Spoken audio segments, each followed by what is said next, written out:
What's up, YouTube? This is Too Raw for TV. All right, not going to say the full name of this movement, but you guys gonna know what I'm talking about. BLM, okay?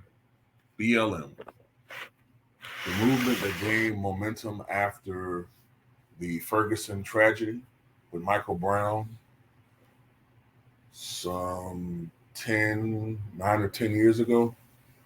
That movement that had noble intentions but was hijacked, as often is the case with many of our movements.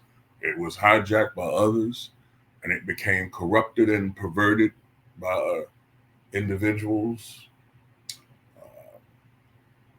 So while I agree with the initial premise of that movement, BLM, but it became I don't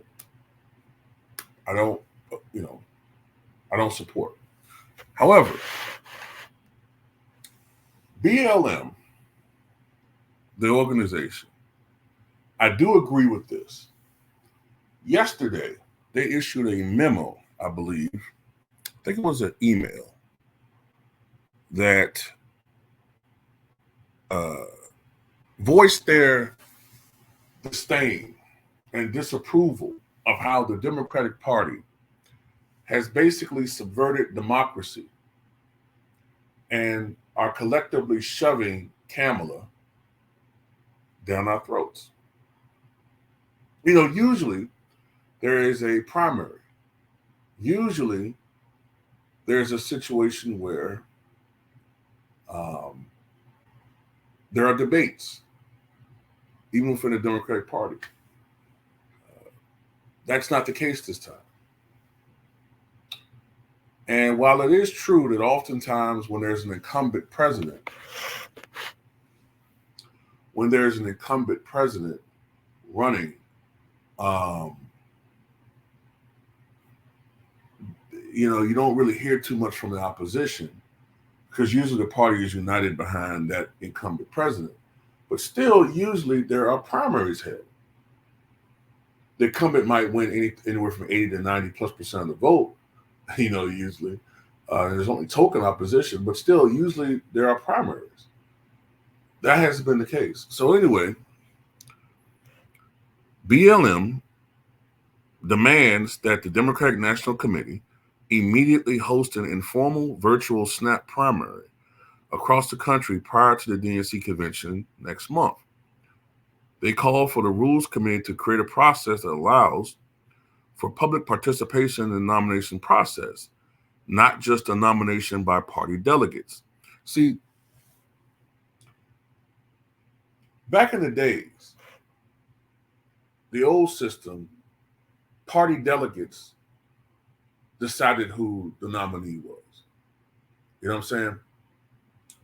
We didn't have conventions. Up until 1912, if I remember correctly. 1912 was the first year where we had presidential primaries. But even then, there were only a few states that held them. And the power still was with the party bosses.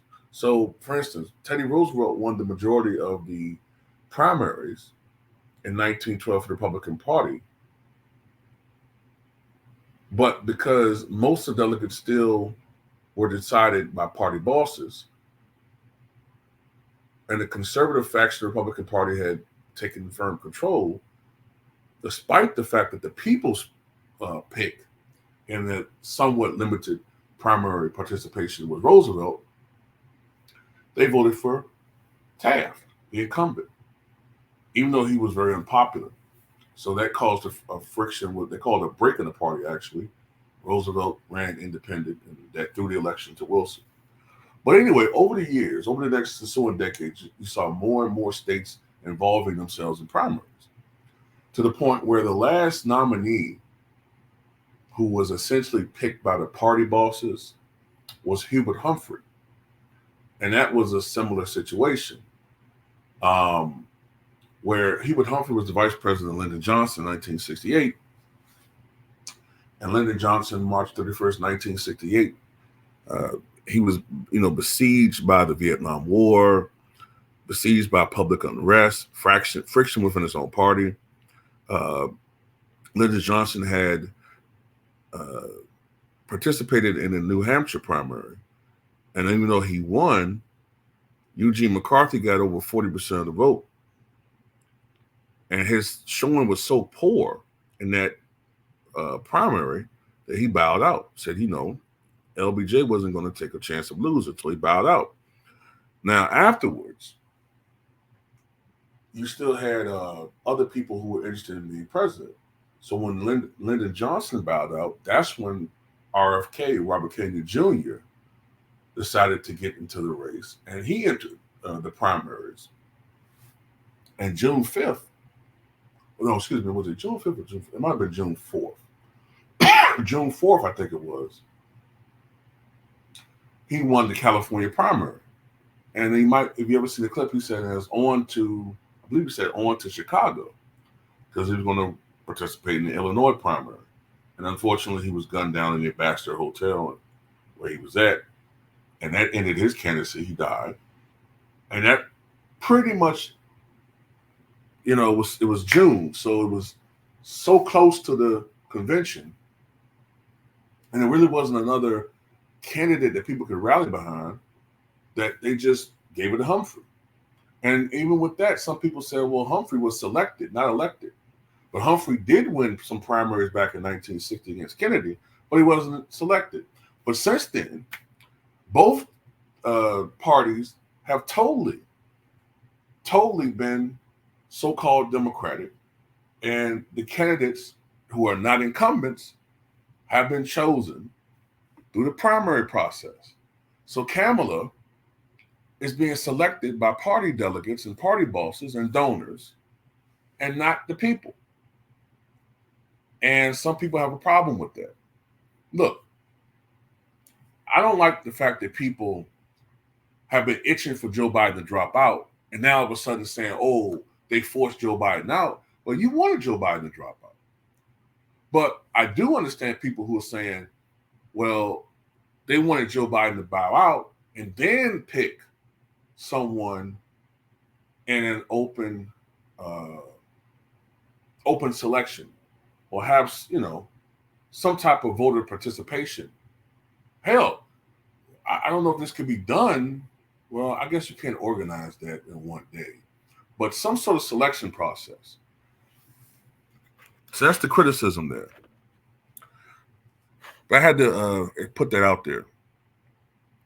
The current political landscape is unprecedented, with President Biden stepping aside in a manner never seen before. The moment calls for decisive action to protect the integrity of our democracy and the voices of Black voters. The DNC refuses to host debates during the primary, even though a vast majority of Democratic voters wanted them. This would have likely allowed America to see the decline of Joe Biden in 2023. So in 2023, 2024, there were various candidates who were challenging Joe Biden, and the DNC refused to have debates. So as they're saying, they were trying to cover up Joe Biden's decline from the American public. That's why they were so nervous about this debate coming up last month on June 27th. The DNC changed the primary schedule and created rules that made it almost impossible for non-Biden candidates to appear on the ballot, effectively clearing the field of any challengers to the incumbent president. Following the primary, where millions of Black voters weighed in, after one poor debate performance, the DNC party elites and billionaire donors bullied Joe Biden out of the race. Well, that one I'm a little bit like, come on now. I don't feel sorry for you guys. Y'all put yourselves in that situation. Now, Democratic Party elites and billionaire donors are attempting to manipulate Black voters by anointing Kamala Harris and an unknown vice president as a new ticket without a primary vote by the public. This blatant disregard for democratic principles is unacceptable. While the potential outcome of a Harris presidency may be historic, the process to achieve it must align with true democratic values. We have no idea where Kamala Harris stands on the issues now that she has assumed Biden's place, and we have no idea of the record of her potential vice president because we don't even know who it is yet. At BLM, our focus is on building strong communities, addressing group, blah, blah, blah. Let me get past this. Black people have been loyal voters, but time and again, the party has taken our votes for granted and prioritized political theatrics over our real needs. So basically, it said we demand an informal, virtual snap primary now that the incumbent president is no longer in the running. You know, President Barack Obama has asked for this same thing. That's why, if I'm not mistaken, unless there's been some breaking news, he, Nord, and Michelle have endorsed Kamala because they think that it's being given to her and she should earn it. And I can understand from Barack Obama's position because Barack Obama had to earn his shit. You know what I'm saying? He had to go through the whole process. He had to be vetted. He had to put all his views out there, ups and downs, earn the money, and he competed against Hillary in all 50 states plus the territories and came out on top, came from behind. He worked hard for his nomination. And now this woman, who he probably sees as inferior, is being just handed to her. So yeah, Barack probably like, Michelle, I mean, I don't mean this in any biting way, but you know, she's been just got to say it. She hasn't earned it. You know, I had to contend with Hillary. You know, she quite a politician, but Kamala just don't respect her. She, you know, we are aware she sucked a lot of you know what to get to where she is. I actually had to work. I got elected. I was a community organizer. One thing she was able to organize is you know, her rearranging her panties when she finished, you know, sleeping with that powerful man who she used to get to where she is. And I just don't think it's good. You're hating on her, Barack. You call me hater if you want to. Let me stop there. Nah, but I can understand if he's kind of salty about that. You know what I'm saying? Like he had to really fight tooth and nail to get that nomination, and she's just being handed to him. Like, and really, like, I don't know anything about her. Really, honestly, only thing I have is her record, and it's not very good when it comes to the black community. And I'm just supposed to be bullied into voting for her. I don't know, man. You know, y'all can do what y'all want to do, but the whole process stinks. It does. It does. She's just being handed this because she can earn money, she can raise money. Now I do understand that.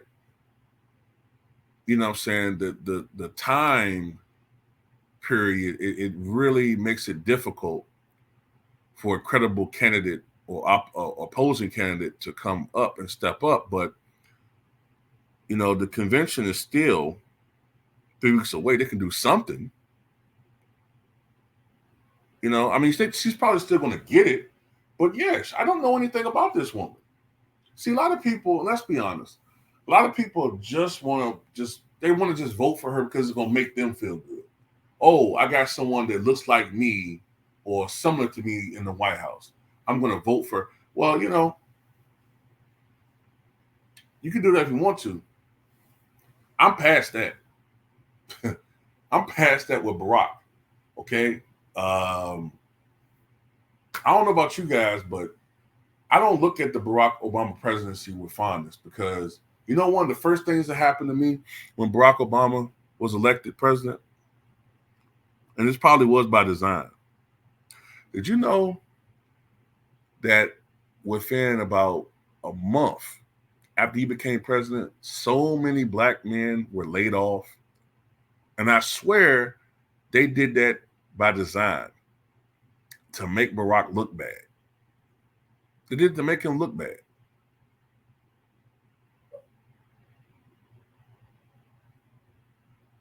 And plus, I think it was just a revenge thing. You know, look at all these motherfuckers thinking they taking over. We're gonna show them. We're gonna show them. I knew like so many people that looked like me that just got fired, man. It was happening left and right. You know what I'm saying? It wasn't just the economy. You know, it wasn't just the economy, because a lot of brothers were getting laid off. I ain't saying no sisters didn't, but it was just, man, I'm telling you, it was scores of black men that were just being laid off. I'm like, wait a minute, man, what is this? So, you know, he never spoke about that either. You know, Barack just went to, I don't think I heard Barack say was he went to the NAACP convention or meeting, I should say. It was a meeting or convention. I don't know exactly how you would characterize it, but he just told us to pull ourselves up by the bootstraps. I'm like, really, nigga? Okay. All right. Okay. You know, then, you know, whenever he was speaking in black colleges, he would just talk about how we can't make excuses and we just have to work harder. And I was like, okay, all right. Y'all never gonna get me to vote again. You just, you know, I see what you're doing. I get that, you know what I'm saying, you got to say certain things. And I used to give him excuses. I used to say, well, okay, he trying to get that second term. He trying to get that second term. Then we're going to see the real Barack. I say he's going to grow his fur out. I mean, he's going to grow his fur out and get a goatee, and he going to be himself. Shit. That man doubled down. Put yourself up by the bootstraps, you know. Can't use your skin color as an excuse for failure. You know, I did it. Shell did it. There's no such thing as racism. Not in the sense that it used to be. This is a great country. All right, okay, Barack.